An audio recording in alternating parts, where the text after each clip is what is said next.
For this reason, and because of the angels, the woman ought to have a sign of authority over her head. Now, wait a minute.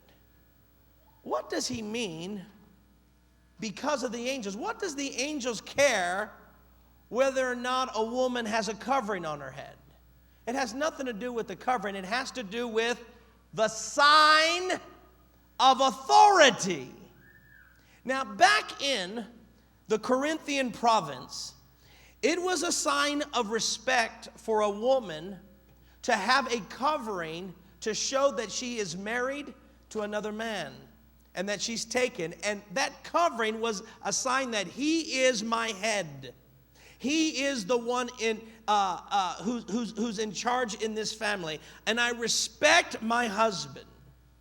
Are you with me? That was a culture in those days. It has nothing to do with coverings. It has to do with what the covering meant. Now today, coverings don't really mean that unless you live perhaps in the Middle East where coverings have some meaning. But in our culture, coverings don't really carry that meaning. But the truth is still here. And what is the angel really looking for? Notice he said, because of the angels, what they're looking for is some sort of sign of authority in your life.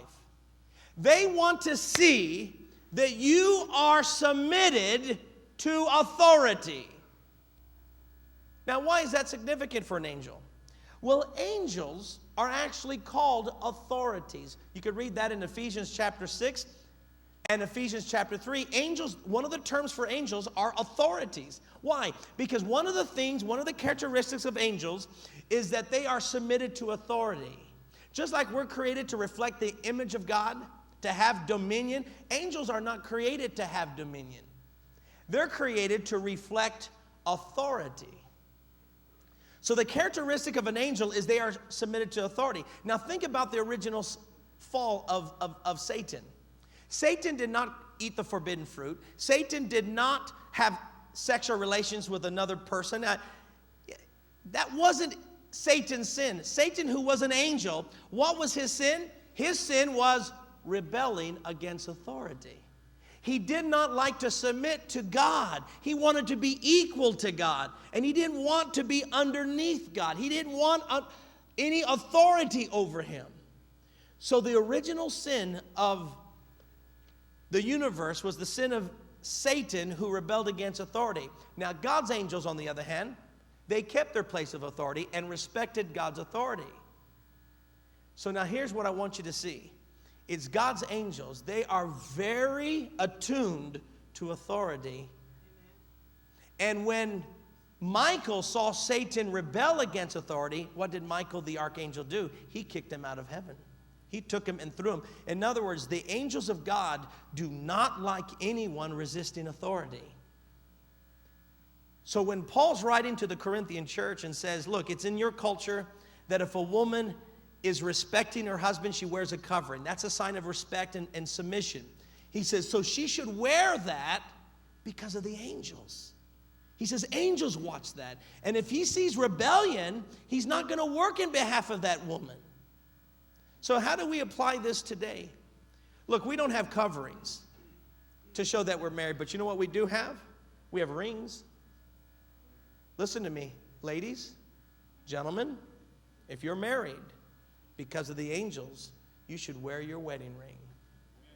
Did you know a simple act of respecting the person in authority in your life, respecting the person you care for, really affects angels?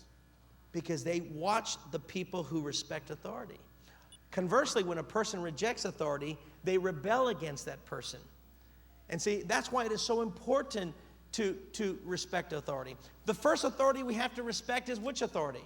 It's God's authority. He's the highest authority of all. So when we respect God's authority and say, God, whatever you tell me to do, I'll do.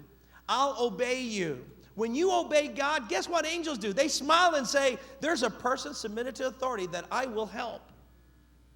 But when you look to God and say, God, I know you tell me to do this, but I don't want to do it. I'm not going to do it. You know what you just did? You rebelled against God. And by rebelling against God, now get this, by rebelling against God, you took You took the other direction of the angels, because God's angels are submitted to God. They're going this way and you're going that way. And then you want angels to turn and go toward you who are rebelling? That's why you have to be on the same side of angels. And that's the side of submission. But the other side that we have to submit to is those people who are who God has placed in authority over us, like bosses.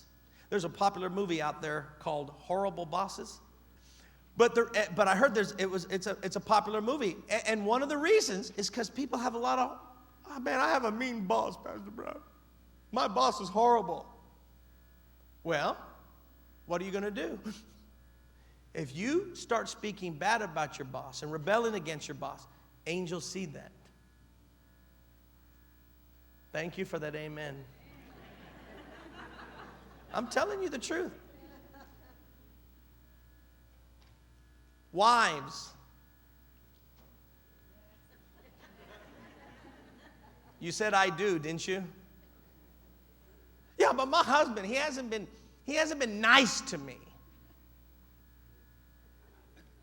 Well, join the club. They'll make a movie called Horrible Husbands. They do that all the time anyway, right? Unless the husband gives us scriptural grounds to separate and leave him, you know what? You submit. You submit now for your sake and because of the angels. Because the angels see that you've been mistreated. And they haven't treated you nice, and they will respect you and they will help you. I'm going to give you proof of that in the Bible. Go to Genesis 16. Genesis 16. I want you to see this right out of the Bible. Genesis 16. Here, Sarai was mistreating Hagar.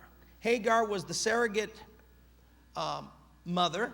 Back in those days, very wealthy women would often hire or bring in surrogates if they could not conceive and have a child, and let the surrogates have a child, and they would have a child through the surrogate.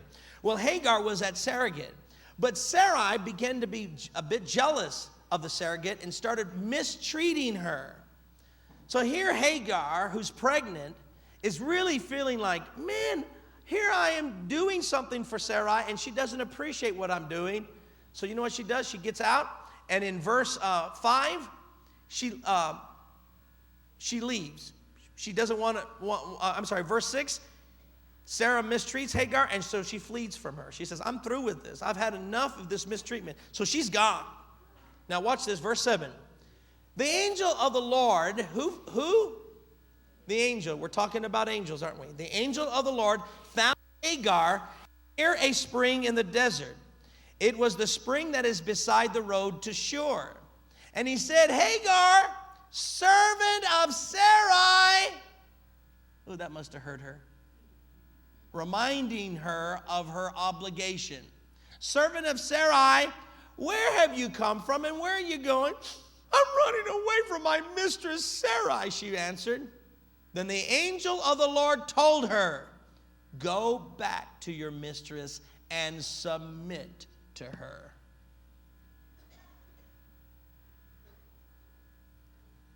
Let that word minister to you.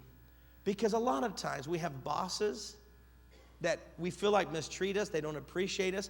You have a husband, you feel like he just doesn't appreciate you. And you say, I'm out of here. I'm just tired. I don't like him anymore. And you're fed up. God forbid you have a pastor who you think doesn't love you. Pastor, you haven't been very nice. I'm getting out. And I have all sorts of reasons people leave. They're upset. It could be your parents. My parents, they're not being nice to me. So you know what? You're going to rebel against them. Now here's the thing. Sarah is mistreating Hagar.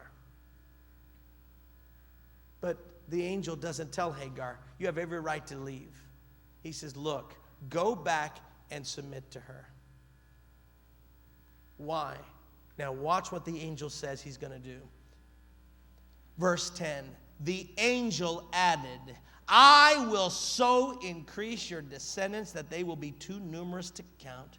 You know what the angel says? Listen, if you'll go back and submit, here's what I'll do. I'll bless you and your son, and he's going to have a great name. I will bless you, but you got to go submit, and I'll bless you.